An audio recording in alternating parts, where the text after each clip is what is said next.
Hello everyone, welcome to NEET plus. आज हम पढ़ने जा रहे हैं, टॉपिक है हमारा विषम पोषी पोषण के बारे में। तो चलिए स्टार्ट करते हैं विषम पोषी पोषण से।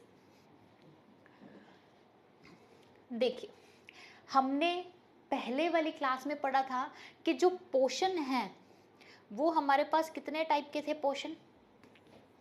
पोषण को हमने पढ़ा कि पोषण हमारे पास दो प्रकार का था। कौन सा?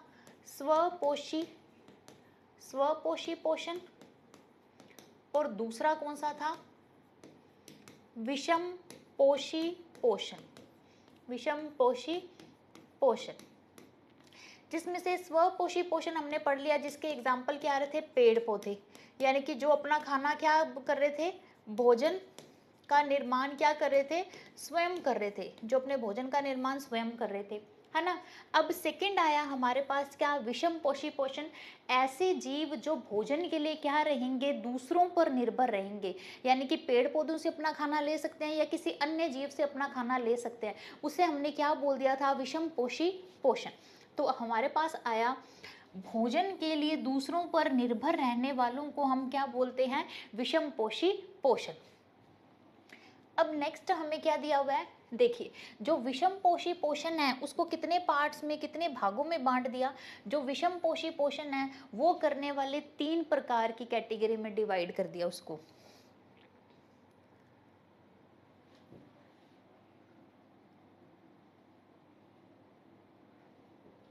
तीन कैटेगरी में डिवाइड कर दिया। देखते हैं। फर्स्ट दिया हुआ है प्राणी संपोषण। फर्स्ट हमें क्या दिया हुआ है? प्राणी संपोषण। दूसरा दिया हुआ है मृत जीवी पोषण। तीसरा है परजीवी पोषण। यानी कि तीनों ही भोजन के लिए क्या होंगे? यहाँ पे हम लिख लेते हैं भोजन के लिए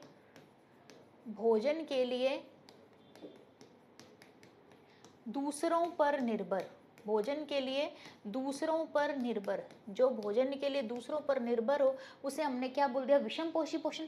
जिसमें से पहला हमारे पास क्या आया? प्राणी संपोषण। प्राणी संपोषण क्या होएगा? जो अपना खाना किसी भी रूप में, मतलब कोई भी ठोस रूप में अपना खाना ले रहे हैं। कोई ठोस लिया, उसको अपने खाने में लिया और उसका पाचन शरीर के अंदर कर रहे हैं। जटिल से किस में बदलना? सरल से बदलना। तो उसे हमने क्या बोल दिया था? प्राणी संपोषण। भोजन के अंतर्ग्रहण के बाद पाचन की क्रिया, जैसे मानव, हमने भोजन किस रूप में लिया? भोजन किस रूप में था? जटिल रूप में था। भोजन किस रूप में था? जटिल रूप में था। भोजन किस रूप में दिया हुआ है आपको? जटिल रूप में। इस जटिल को किसमें बदला जाता है? हमारे शरीर के अंदर सरल में। इसे क्या बोलेंगे हम? प्राणी संपोषण। यानी कि जो भी मानव हैं वो सारे मनुष्य कैसा पोषण लेते हैं? प्राणी संपोषण। भोजन को ठोस रूप में यानी कि जटिल रूप में लेना, फिर उसको सरल रूप में बदल लेना। किस प्रक्रिया के द्वारा? पाचन की क्रिया के द्वारा। इसे क्या बोला जाएगा? प्राणी संपोषण। क्लियर। अब आया हमारे पास सेकंड नंबर पे क्या? सेकंड नंबर पे आया मृत पोषी पोषण। मृत जीवी। सोचो, मृत जीवी है यानी कि अपना भोजन किसी भी मृत जीवी यानी कि सड़े गले चीज़ों से लेना। अपना भोजन किसी भी सड़ी गली चीज़ों से लेने वाले कैसे होंगे? मृत जीवी होंगे। भोजन के रूप में मृत जीवी सड़े गले पौधों पर निर्भर, जैसे कि फफूंद या यीस्ट।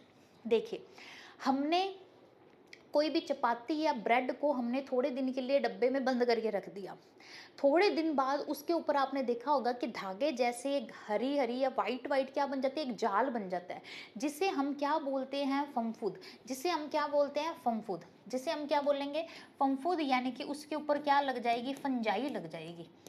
ठीक है। अब ये फंजाई किससे खाना ले रही है? सड़ी गली चीज़ों से। सड़ी चीज़ों से अपना खाना ले रही है। सड़ी चीज़ों से अपना खाना लेना कैसा पोषण हो जाएगा? मृत जीवी पोषण। किसी दूसरे से, लेकिन सड़ी गली चीज़ों से अपना खाना लेना क्या हो जाएगा? मृत जीवी पोषण। अब आपके पास थर्ड आया कौन सा? अब आपके पास थर्ड आ रहा है, कौन सा आ रहा है थर्ड? परजीवी पोषण। परजीवी का मीनिंग है, ये देखो, जो मृत जीवी है और परजीवी है। मृत जीवी तो किससे लेता है अपना खाना? सड़ी गली चीज़ों से, सड़ी गली चीज़ों से अपना खाना लेता है, ठीक है। और परजीवी किससे लेगा? किसी जीवित से, किसी जीवित के ऊपर रहकर या अंदर रहकर, ऊपर रहकर या अंदर रहकर भोजन लेना, उसे क्या बोल दोगे? परजीवी। लेकिन यहाँ पर आ जाएगा जीवित और यहाँ पर कैसा आ जाएगा? सड़ी गली चीजें, ठीक है। अब अन्य जीवों के शरीर के अंदर या बाहर रहकर भोजन लेना, जंतुओं को मारे बिना, ये याद रखना है, इसलिए जंतुओं को मारे बिना।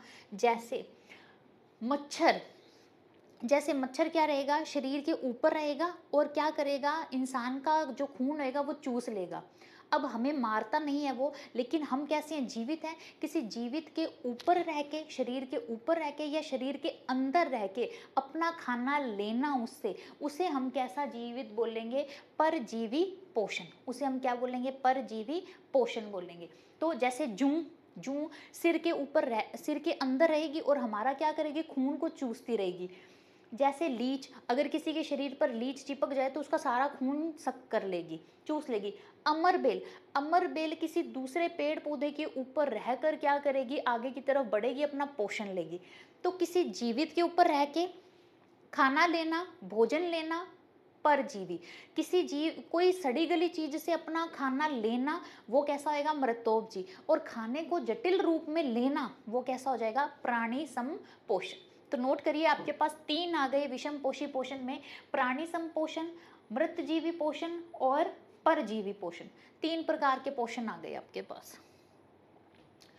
अब हमारे पास मोस्ट इम्पोर्टेंट आया है आपके पास, सबसे ज़्यादा मोस्ट इम्पोर्टेंट क्वेश्चन पूछा जाएगा क्या?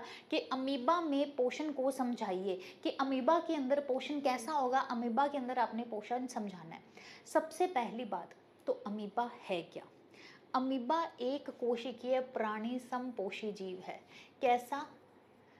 एक कोशिकीय। एक कोशिकीय का मतलब है जिसका जो शरीर है, शरीर केवल एक कोशिका से मिलकर बनना है। शरीर केवल एक कोशिका से बना है, यानी कि सभी क्रियाएं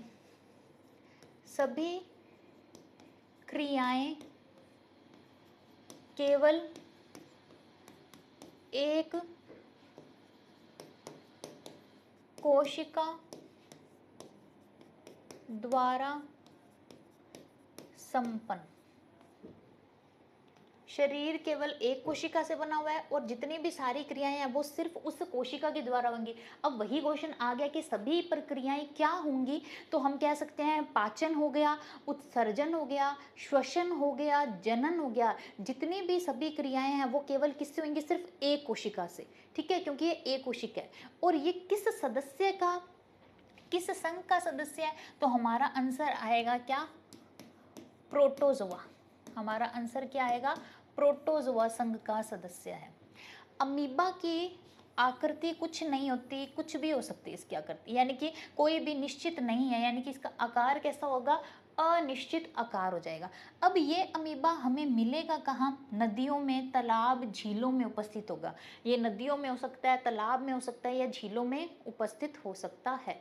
तो अमीबा सबसे पहले एक कोशिकीय है, प्रोटोजोआ का संघ का सदस्य है। इसकी कोई भी आकार होएगा वो निश्चित नहीं होता, यानी कि अनिश्चित आकार होगा। और कहाँ मिलेगा ये आपको? नदियों में, तालाबों में और झीलों में उपस्थित होगा।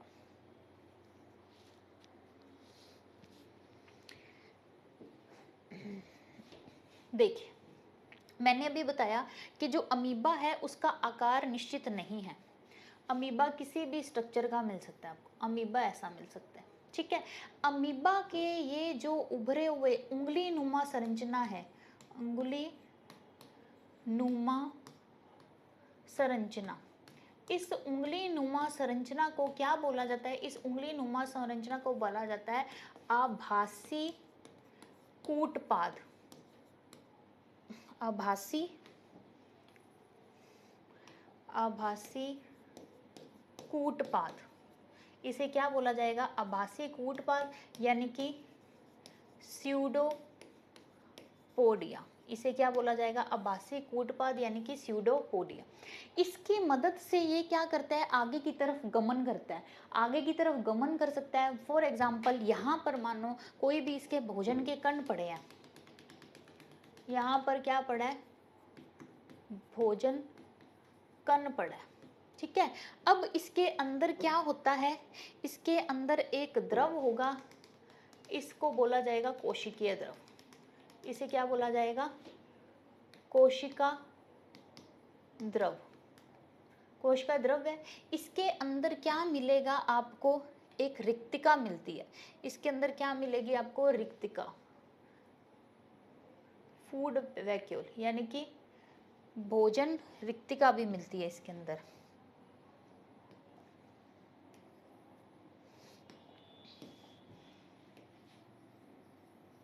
भोजन करने के लिए क्या मिलेगी, भोजन रिक्तिका भी मिलती है इसके अंदर, ठीक है।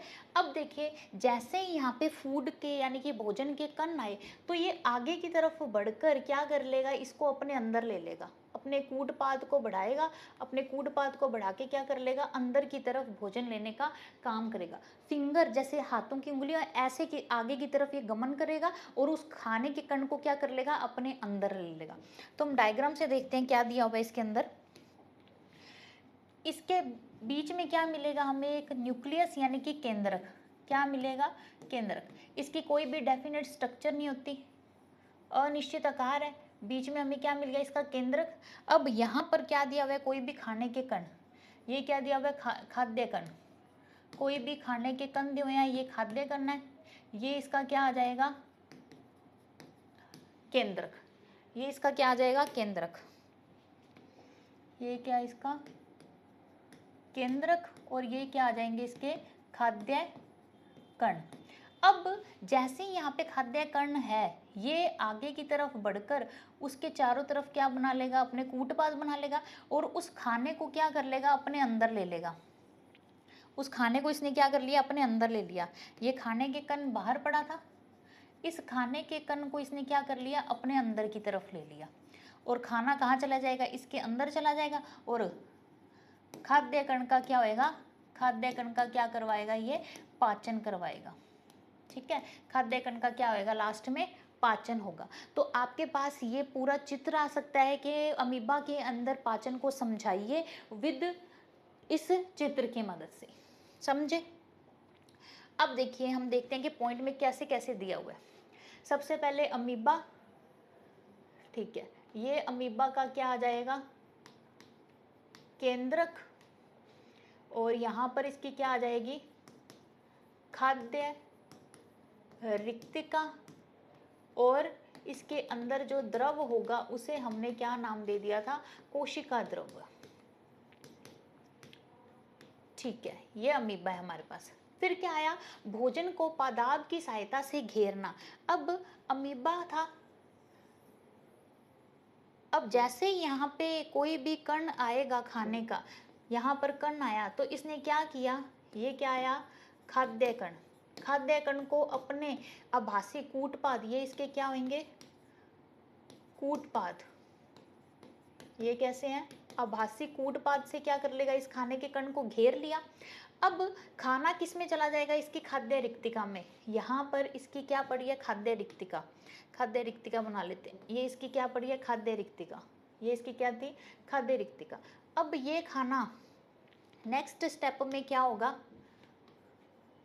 नेक्स्ट स्टेप में क्या होएगा, ये खाना कहाँ चला जाएगा, इसकी खाद्य रिक्तिका में। ये इसकी खाद्य रिक्तिका, और इस खाद्य रिक्तिका में क्या चला जाएगा, खाना चला जाएगा। ये खाद्य कण और ये इसकी खाद्य रिक्तिका में खाना चला गया। अब जटिल पदार्थों का सरल पदार्थों में टूटना। अब यहाँ पर क्या स्टार्ट हो जाएगा, पाचन। यहाँ पर पाचन स्टार्ट हो गया। जटिल से किस में चेंज हो जाएगा, ये सरल में। अब बचे हुए अपशिष्ट पदार्थ का कोशिका की सतह की ओर क्या करना, गमन। अब जितना भी यहाँ से वेस्ट मटेरियल बच गया, इसका जितना भी अपशिष्ट पदार्थ बच गए, अब वो इस कोशिका से होते होते कहाँ चले जाएंगे, बाहर की तरफ चले जाएंगे। ये इसका क्या हो जाएगा, अपशिष्ट पदार्थ। अपशिष्ट पदार्थ का क्या हो जाना, इसी कोशिका से बाहर हो जाना। यानी कि कहना ये चाहता है कि एक ही कोशिका से खाना अंदर आ रहा है और वहीं पर अंदर पाचन हो रहा है, जटिल से किसमें, सरल में। और ये काम कौन कर रही थी, हमारी खाद्य रिक्तिका। खाद्य रिक्तिका ने खाने को लिया, जटिल से किस में बदल दिया, सरल में। अब इसी जो अपशिष्ट पदार्थ बचा है वो क्या हो जाएगा, शरीर से बाहर हो जाएगा, इसी एक ही कोशिका से। क्योंकि ये एक कोशिका है, जितनी भी क्रियाएं होंगी वो सभी क्रियाएं किसके द्वारा होंगी, एक ही कोशिका के द्वारा। चाहे वो श्वसन हो, चाहे वो उत्सर्जन हो, चाहे वो जनन हो, चाहे वो पाचन हो, हर क्रिया क्या होगी, एक सिंगल कोशिका के द्वारा की जाएगी। अब वो तो था मनुष्य, अमीबा में पाचन। अब हम क्या कर रहे हैं, मनुष्य के अंदर पोषण। मनुष्य के अंदर पोषण क्या होगा, सबसे पहले खाने का अंतर्ग्रहण, यानी कि भोजन को ग्रहण करना, भोजन को ग्रहण करना, जिसे क्या बोला जाएगा, अंतर्ग्रहण। फिर होएगा पाचन, यानी कि पाचन में हम क्या पढ़ेंगे, जटिल पदार्थों को किस में तोड़ा जाएगा, सरल पदार्थों में। जटिल पदार्थों को किस में तोड़ा जाएगा, सरल पदार्थों में। अब अवशोषण में आप क्या पढ़ोगे, जो भी आवश्यक पदार्थ हैं, आवश्यक पदार्थों का ग्रहण, यानी कि क्या हो जाएगा, अवशोषण। अब स्वांगीकरण, अब जो भी पदार्थ हैं, पदार्थों का अंगों द्वारा कार्य में ले लिए। और अंत में क्या हो जाएगा, बहिक्षेपण। बहिक्षेपण में क्या आ जाएगा, जितने भी अपशिष्ट पदार्थ हैं, अपशिष्ट पदार्थों का शरीर से बाहर निकालना, अपशिष्ट पदार्थों को शरीर से बाहर निकालना। तो हमारे पास ये सारे स्टेप आ गए। इन सभी स्टेप की मदद से हम देख सकते हैं क्या क्या चल रहा है। सबसे पहले अंतर्ग्रहण होएगा, भोजन को लेना, फिर भोजन का क्या हो जाएगा, पाचन हो जाएगा, जटिल से किस में चेंज हो जाएंगे, सरल में। फिर अवशोषण हो जाएगा, यानी कि हमने जो खाना खाया है अब उसको हमारे जो शरीर है वो अंग है वो लेने लग जाएंगे। अब लेने के बाद उनका क्या होएगा, स्वांगीकरण, यानी कि हर अंग अपनी ही जितनी उन्हें ज़रूरत है उस हिसाब से क्या लेंगे, उसे कार्यों में लेना स्टार्ट कर देंगे।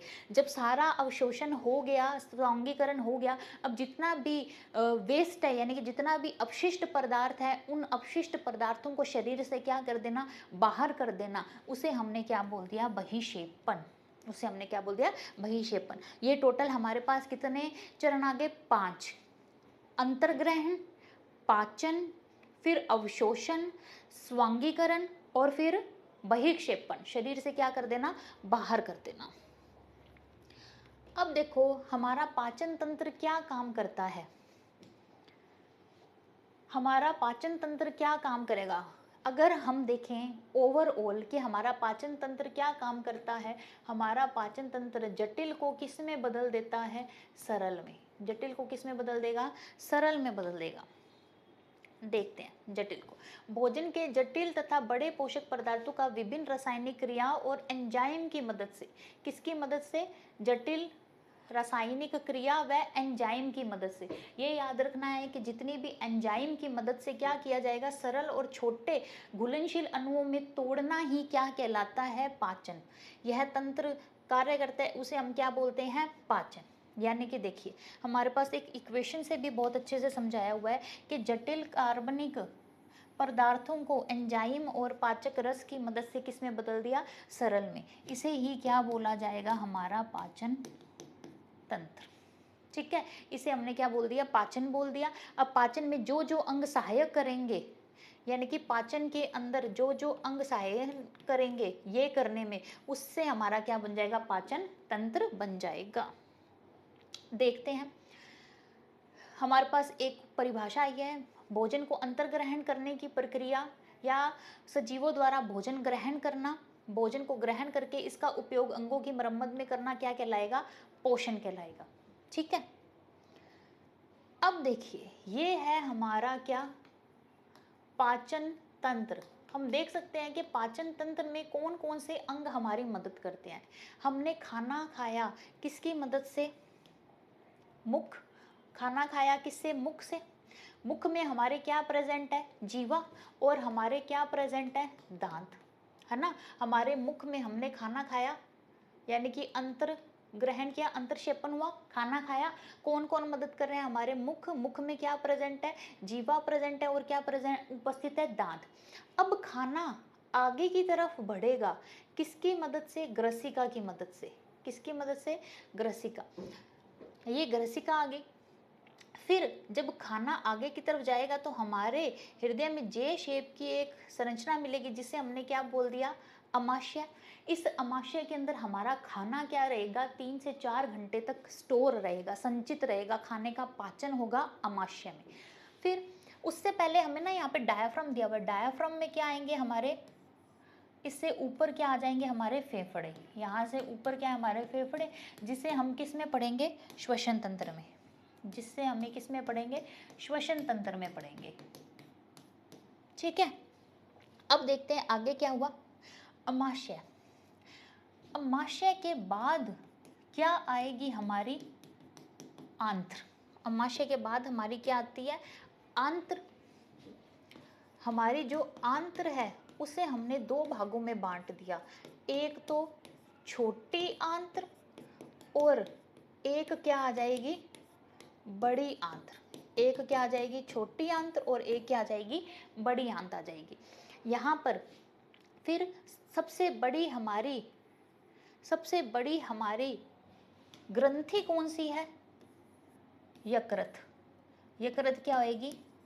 सबसे बड़ी ग्रंथि। अगर आपसे पूछ ले हमारे शरीर की सबसे बड़ी ग्रंथि कौन सी है तो आंसर क्या आ जाएगा? यकृत। ठीक है। फिर ये अपने जितने भी रस हैं उसको भेजेगी। पित्त नली अपने पित्ताशय अपने रस भेजेगी, जिसके कारण पित्ताशय, यकृत और पित्ताशय दोनों के कारण क्या होगा? भोजन का पाचन। भोजन का पाचन। भोजन का पाचन। ये क्या स्रावित करेंगे? रस। इनके रस से भोजन का क्या हो जाएगा? पाचन हो जाएगा। ठीक है। लास्ट में जितना भी अपशिष्ट पदार्थ है वो गुदा द्वारा क्या हो जाएगा? बाहर। अपशिष्ट पदार्थ, अपशिष्ट पदार्थों का बाहर। गुदा द्वार क्या हो जाएगा? अपशिष्ट पदार्थ क्या हो जाएंगे? बाहर हो जाएंगे।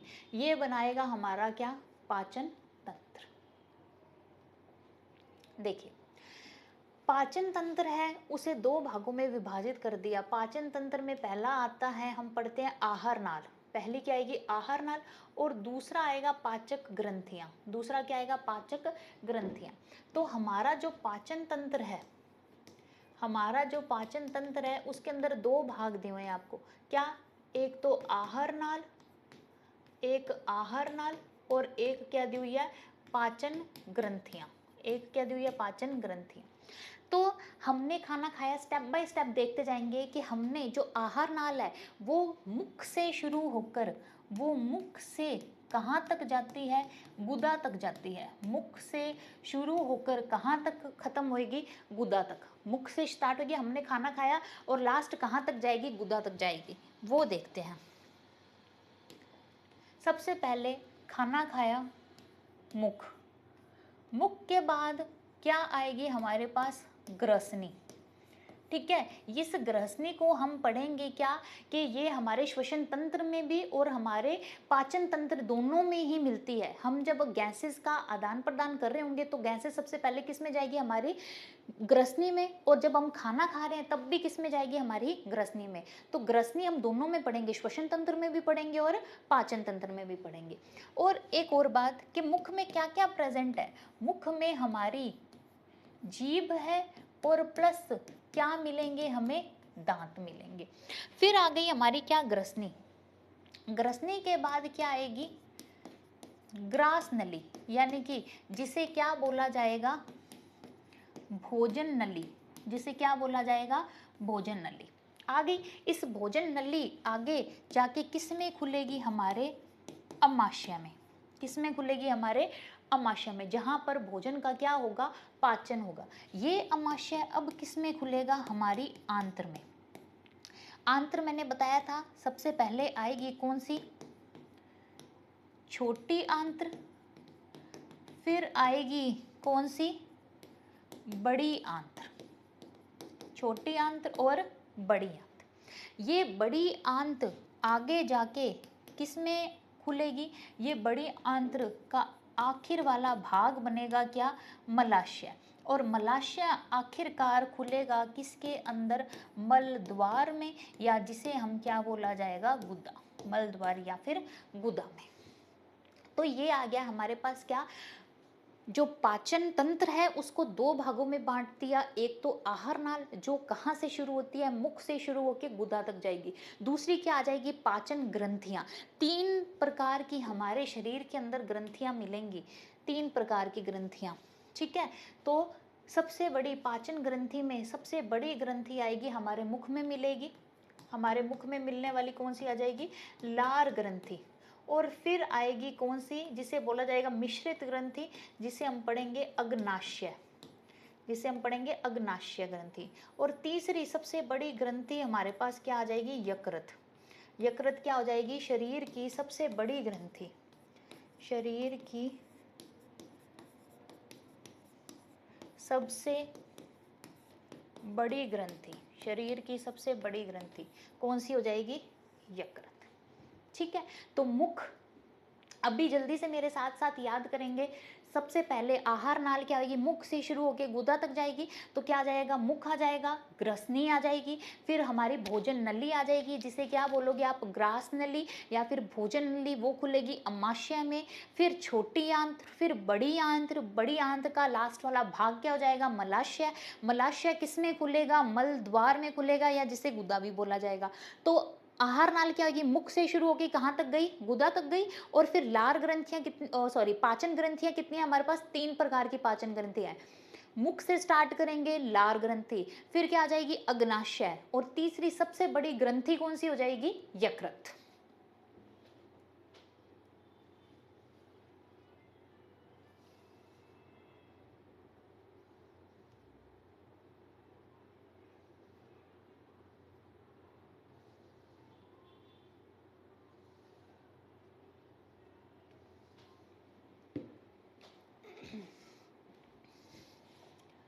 देखिए, अब मुझे बताते जाइएगा कि किस किस स्ट्रक्चर हमें दी हुई है। सबसे पहले अगर मैं ऊपर से स्टार्ट करूं यहाँ से, तो सबसे पहले क्या था? मुख। मुख के बाद क्या आया? ग्रसनी। ग्रसनी के बाद यहाँ से क्या स्टार्ट हो गया?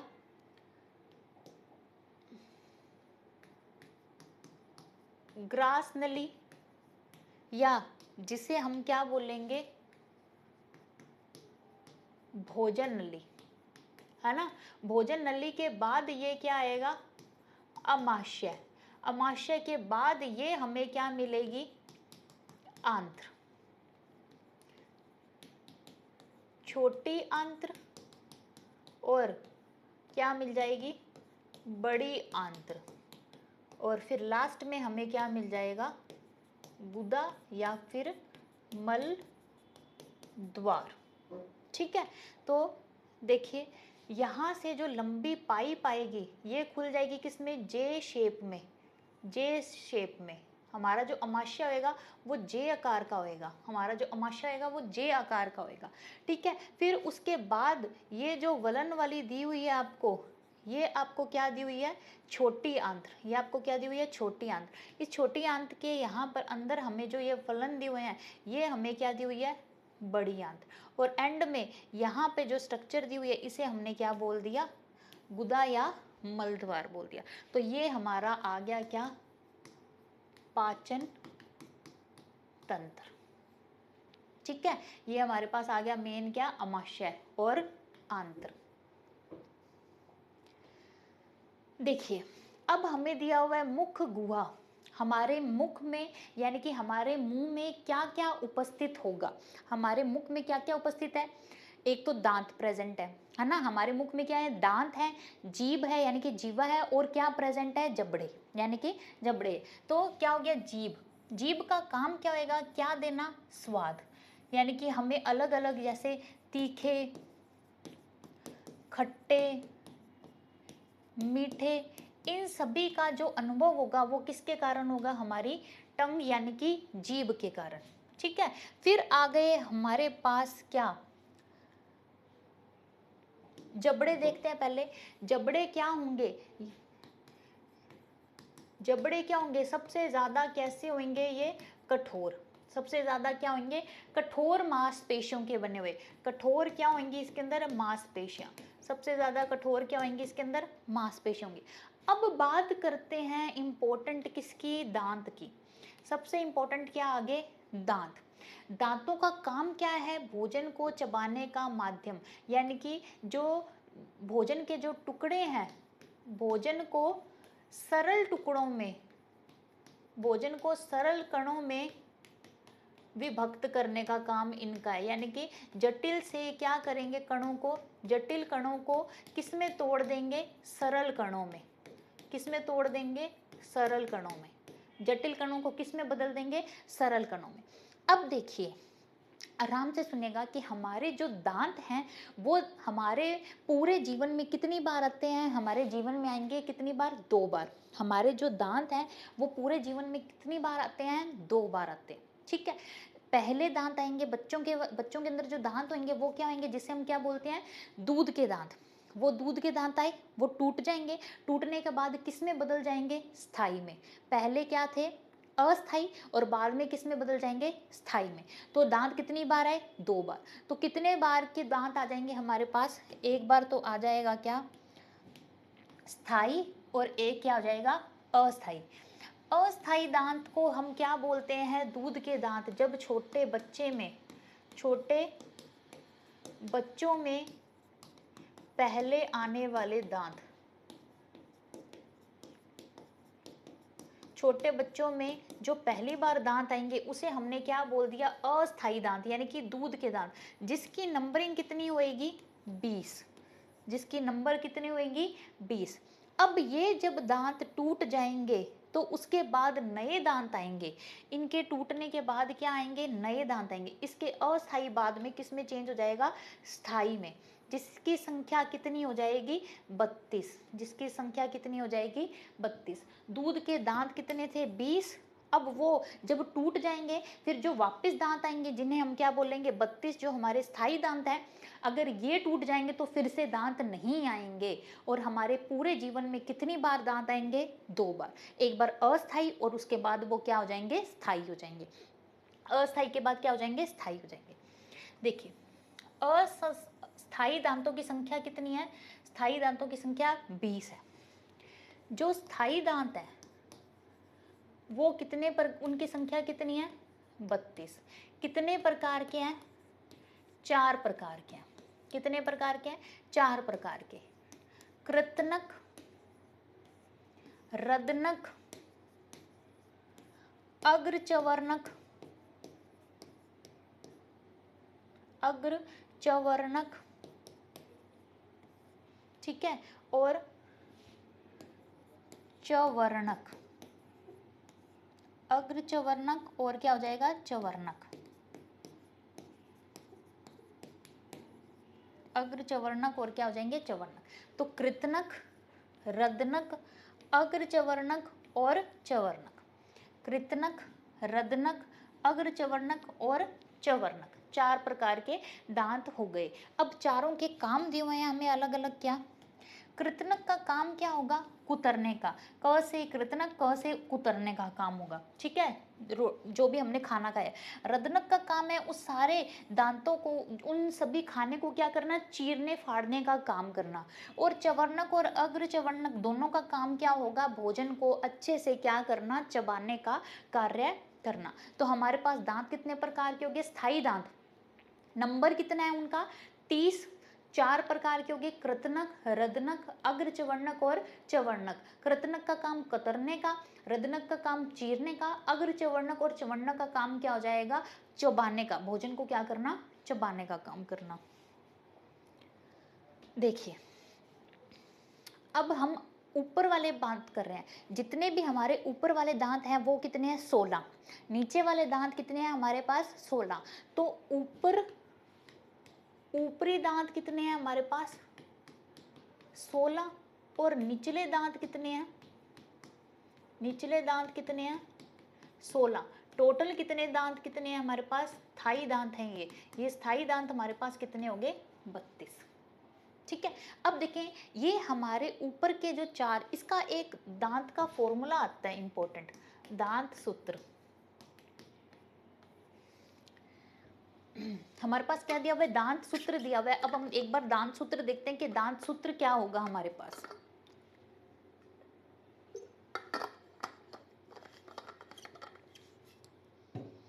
देखिए दांत सूत्र क्या याद करना है, 21 23, 21 23 ये मोस्ट इंपॉर्टेंट है आपके पास। 21 23, 21 23 का क्या मतलब है, ये तो है हमारे पास क्या कृतनक, ये रदनक, ये अग्रचवर्णक, ये अग्रचवर्णक और ये क्या हो जाएगा चवर्णक, ये क्या हो जाएगा चवर्णक।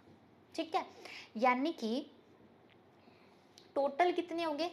अब इनको क्या करना है हमने गुना 2, यानी कि इनको हमने क्या कर दिया डबल कर दिया। ठीक है, मल्टीप्लाई में गुना में क्या लगा दिया 2 लगा दिया, इधर लगा देते हैं आराम से दिख जाएगा, गुना 2, यानी कि ये सारे कितने हैं 16, ये कितने हैं 16। तो इनको जस्ट डबल, गुना मतलब डबल है, ये गुना मतलब क्या कर देंगे हम इसको डबल का साइन है ये। तो टोटल दांत कितने आ जाएंगे हमारे पास 32। कैसे, अगर हम ऊपर के आधे दांत की बात करें इधर, ठीक है, और आधे इधर ऊपर वाले पोर्शन में, तो यहाँ पर 2 कृतनक, फिर 1 रदनक, 2 अग्रचवर्णक और 3 चवर्णक। यहाँ पर 2 रदनक, 2 कृतनक, 1 रदनक, 2 अग्रचवर्णक और 3 क्या हो जाएंगे चवर्णक। तो टोटल ऊपर कितने हो जाएंगे 16, सेम नीचे कितने हो जाएंगे हमारे पास 16, टोटल कितने हो जाएंगे 32 हो जाएंगे। तो देखो सिर्फ अगर ऊपर वालों की बात करेंगे तो ऊपर वाले 4 स्टार्टिंग के जो आपको 4 दिखाई देंगे वो हमारे पास क्या आ जाएंगे कृतनक, वो हमारे पास क्या आ जाएंगे कृतनक, ये ठीक है 4 दिख रहे हैं कृतनक। फिर हमारे पास 4 तो क्या है कृतनक, 4 क्या है हमारे पास कृतनक, 2 क्या है हमारे पास रदनक, 4 क्या है हमारे पास अग्रचवर्णक और 6 क्या है हमारे पास चवर्णक।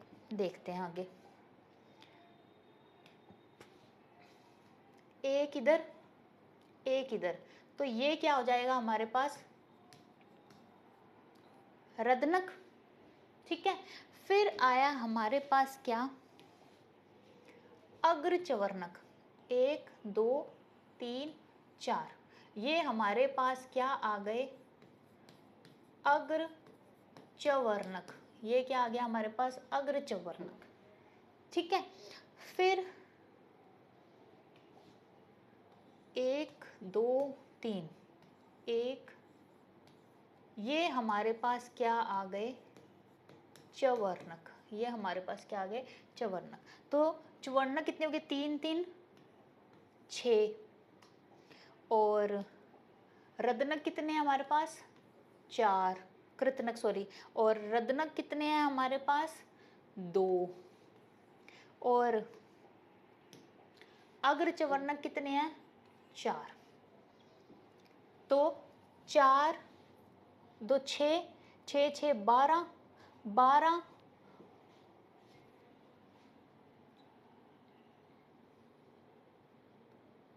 और टोटल कितने हो गए 16। ठीक है, टोटल कितने हो गए हमारे पास 16 हो गए। देखो 4 कृतनक, 2 रदनक, फिर 6 चवर्णक और पहले 4 लिख लेते हैं, 4 अग्र चवर्णक और 6 चवर्णक, तो टोटल कितने हो गए 16, यानी कि ऊपरी भाग में कितने दांत हो गए हमारे पास 16। तो सेम ऐसा ही कहाँ जाएगा हमारे निचले भाग में, तो निचले भाग में भी कितने हो जाएंगे 16। ये क्या हो जाएंगे निचले भाग में कितने हो जाएंगे 16। यहाँ पे 4 2 4 और 6, तो टोटल हमारे पास कितने दांत हो जाएंगे 32। ठीक है, टोटल कितने हो जाएंगे 32। अगर आपसे कुल कृतनक पूछ ले तो आपका आंसर कितना आएगा 8। कुल रदनक पूछ ले, कुल पूछा है, कुल रदनक पूछ ले तो कितना हो जाएगा 4। और कुल अग्र चवर्णक पूछ ले, अग्र चवर्णक पूछ ले तो आंसर कितना आ जाएगा 8। और कुल चवर्णक पूछ ले तो आंसर कितना आ जाएगा 12। तो टोटल कितना हो जाएगा हमारे पास 32। ठीक है, तो टोटल कितना हो जाएगा हमारे पास 32। टोटल कितने आ गए हमारे पास 32 आ गए। ठीक है, तो टोटल कितने आ जाएंगे हमारे पास 32 आ जाएंगे। वहां से दिखाई नहीं दे रहा तो हम यहाँ लिख देते हैं, टोटल कितने आ गए हमारे पास 32। तो ये हुआ हमारे पास क्या दांत का सूत्र।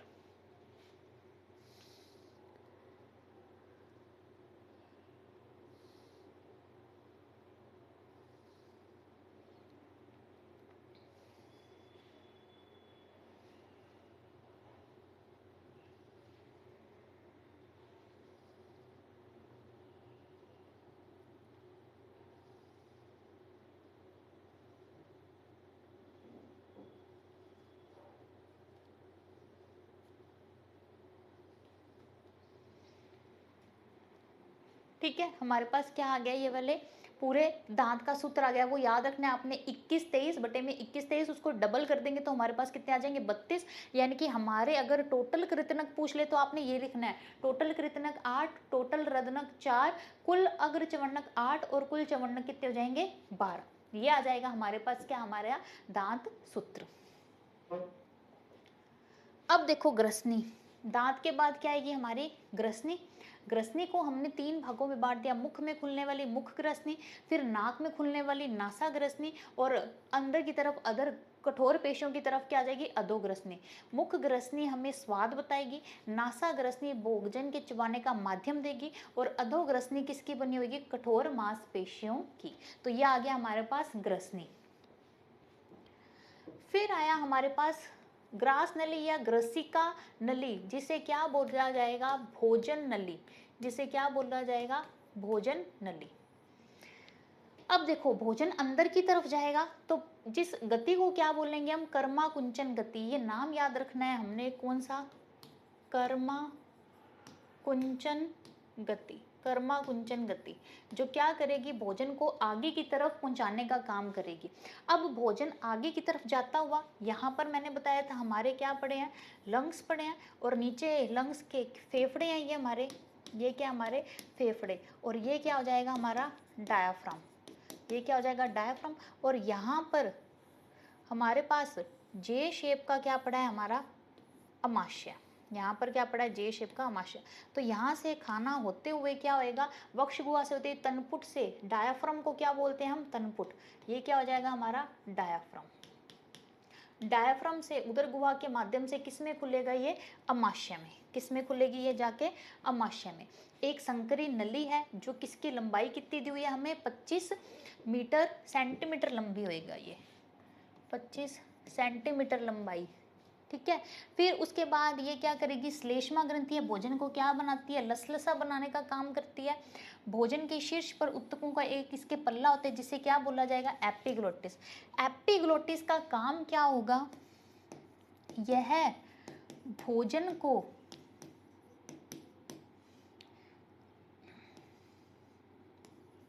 वायु, यह भोजन को श्वास नलिका में जाने से रोकती है। श्वास नलिका में जाने से रोकती है। तो यह भोजन को क्या करेगी, श्वास नलिका में जाने से रोकती है। ये क्वेश्चन इंपॉर्टेंट है क्या, कि एपिग्लोटिस का काम क्या है। एपिग्लोटिस, एपिग्लोटिस कैसी मिलेगी, ये एपिग्लोटिस पत्ती नुमा संरचना है, पत्ती नुमा संरचना। ये क्या हो जाएगी, पत्ती नुमा संरचना। जैसे पत्ती की संरचना होती है वैसी है, और इसका काम क्या होगा, ये भोजन को श्वास नली में जाने से रोकती है। भोजन को किस में भेजेगी, भोजन नली में भेजेगी, श्वास नली में जाने से रोकने का काम है। अब देखो हमारा अमाशय,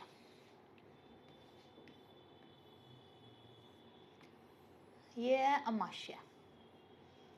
अमाशय कैसा मिलेगा हमें, अमाशय हमारे बाईं ओर मिलेगा। अमाशय कहाँ मिलेगा, हमें बाईं ओर मिलेगा। उदर गुहा में कहाँ मिलेगा, बाईं ओर। किस आकृति का मिलेगा, हमें जे शेप का मिलेगा।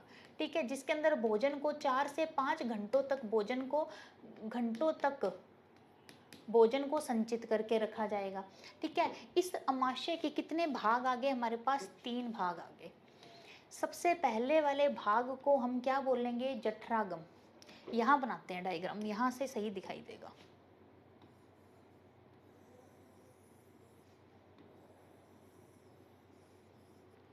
ठीक है, अब इस भाग को हम क्या बोलेंगे, जठरागम। जठरागम, या फिर इसे क्या बोला जाएगा, कार्डियक। इसे क्या बोला जाएगा, कार्डियक भाग। ठीक है, यह बायां भाग जहां ग्रसिका अमाशय में प्रवेश करती है, इससे ऊपर की पाइप आ रही है जिसे हमने क्या बोल दिया, ग्रसिका, यानी कि भोजन नली, यानी कि भोजन नली। भोजन नली इसके अंदर आके खुलेगी। फिर बीच वाला भाग हो जाएगा जिसे हमने क्या बोल दिया, इस भाग को हमने क्या बोल दिया, फंडस। इस भाग को हमने क्या बोल दिया, फंडस। मध्य का भाग है, 80% भोजन का क्या करेगा, पाचन करने का काम करेगा ये। ठीक है, फिर थर्ड देखो, थर्ड, ये जो थर्ड पार्ट आएगा, लास्ट वाला तीसरा भाग, इसे हम क्या बोलेंगे, जठर निर्गमी। जठर निर्गमी या पाइलोरिक, या फिर इसका एक और नाम दिया हुआ है क्या, पाइलोरिक भाग। ये आगे जाके किस में खुलेगा, छोटी आंत में। किस में खुलने का काम होएगा इसका, छोटी आंत में खुलने का काम होगा। तो हमारा अमाशय कैसा हो जाएगा, जे आकृति का हो जाएगा। उदर गुहा में कहाँ होगा, बाईं ओर उपस्थित होगा।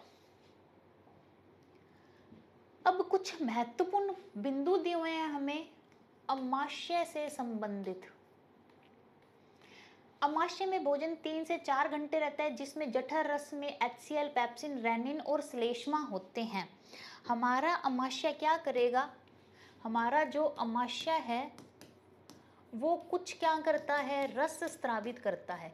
इन रस को क्या बोल दिया हमने, जठर रस बोल दिया। इस जठर रस के अंदर हमें क्या क्या मिलेगा, HCl, जो क्या हो जाएगा, हाइड्रोक्लोरिक एसिड यानी कि अम्ल है। और क्या मिल जाएगा, पेप्सिन मिल जाएगा। पेप्सिन के साथ साथ क्या मिल जाएगा, रेनिन मिल जाएगा। रेनिन के साथ साथ क्या मिलेगा, HCl स्त्रावित हो रहा है तो उससे बचाने के लिए क्या मिलेगी, श्लेष्मा मिलेगी। जिसमें से HCl अम्ल है, ये क्या करेगा, भोजन को तोड़ना, भोजन को तोड़ने का काम करेगा। अगर पेप्सिन की बात करें तो पी से पेप्सिन आ जाएगा, ये किसका पाचन करेगा, प्रोटीन का। प्रोटीन का पाचन करने में कौन मदद करेगा, पेप्सिन। अगर बात करें रेनिन की, तो रेनिन क्या काम करेगा, दूध का पाचन करता है। ये जो वयस्क होते हैं उसके अंदर अनुपस्थित होता है, केवल बच्चों के अंदर उपस्थित होता है रेनिन। और श्लेष्मा, श्लेष्मा का काम क्या होगा, जो अमाशय की दीवार है,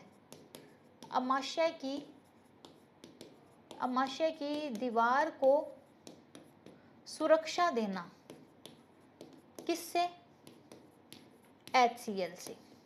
ठीक है, तो रेनिन दूध का पाचन करके अमाशय की दीवार को क्या करना, रक्षा प्रदान करना। तो ये सारे इंपॉर्टेंट बिंदु आगे किससे संबंधित, हमारे अमाशय से संबंधित। अब देखो हमारी छोटी आंत्र के बारे में दिया हुआ है, हमारी छोटी आंत्र, यहाँ पर क्या होगा, सबसे ज्यादा भोजन का पाचन, भोजन का पाचन करने वाला मेन काम क्या हो जाएगा, छोटी आंत। छोटी आंत कहाँ से आई, अमाशय, अमाशय किस में खुला आगे, छोटी आंत्र में। ठीक है, छोटी आंत के 3 भाग है, ग्रहणी, अग्र शुद्रांत्र और शुद्रांत्र। अब देखते हैं क्या दिया हुआ है। जो ग्रहणी है, जो ग्रहणी है वो कैसी मिलेगी आपको, यू आकार की। ठीक है, यू आकार की है और सबसे ज्यादा इसके अंदर क्या होंगे, पाचक, रस और एंजाइम सबसे ज्यादा इसके अंदर आएंगे। यकृत अपने एंजाइम किस में भेजेगा, ग्रहणी में। अग्नाशय अपने एंजाइम किस में भेजेगा, ग्रहणी में। तो ग्रहणी सबसे इंपॉर्टेंट है, ग्रहणी के अंदर सबसे ज्यादा क्या मिलेंगे, एंजाइम मिलते हैं ग्रहणी में। अगर शुद्रांत के अंदर जितना पाचन है और अवशोषण हो जाएगा, शुद्रांत का काम भी क्या होएगा, पाचन और अवशोषण करना। भोजन का सबसे ज्यादा पाचन और अवशोषण किस में होगा, छोटी आंत्र में। अब आया हमारे पास क्या, बड़ी आंत्र। अब क्या आया हमारे पास, बड़ी आंत्र। बड़ी आंत्र क्या करेगी, जितना भी जल व खनिज है, जल व खनिज का अवशोषण कौन करेगा, बड़ी आंत्र। बड़ी आंत्र के भी कितने भाग हो गए, 3 भाग हो गए, जिससे हम बोलेंगे सीकम, कोलोन, मलाशय और एंड में किस में खुलेगा, ये गुदा में। सीकम, कोलोन और मलाशय, इनके द्वारा क्या होएगा, जल और खनिज का अवशोषण, और गुदा द्वारा क्या हो जाएगा, अपशिष्ट पदार्थों का उत्सर्जन, अपशिष्ट पदार्थों का उत्सर्जन। ये कंप्लीट हुआ क्या, ये कंप्लीट हुआ क्या, हमारा पाचन तंत्र। आज हमने हमारा एक बहुत इंपॉर्टेंट टॉपिक कंप्लीट कर लिया, पाचन तंत्र। अच्छे से अब इसकी रिवीजन कीजिएगा, नोट्स बनाइएगा। हम मिलेंगे अपनी नेक्स्ट क्लास में। आई होप कि आप सभी को समझ में अच्छे से आया होगा। Thank you so much. अब हम मिलेंगे अपनी नेक्स्ट क्लास में।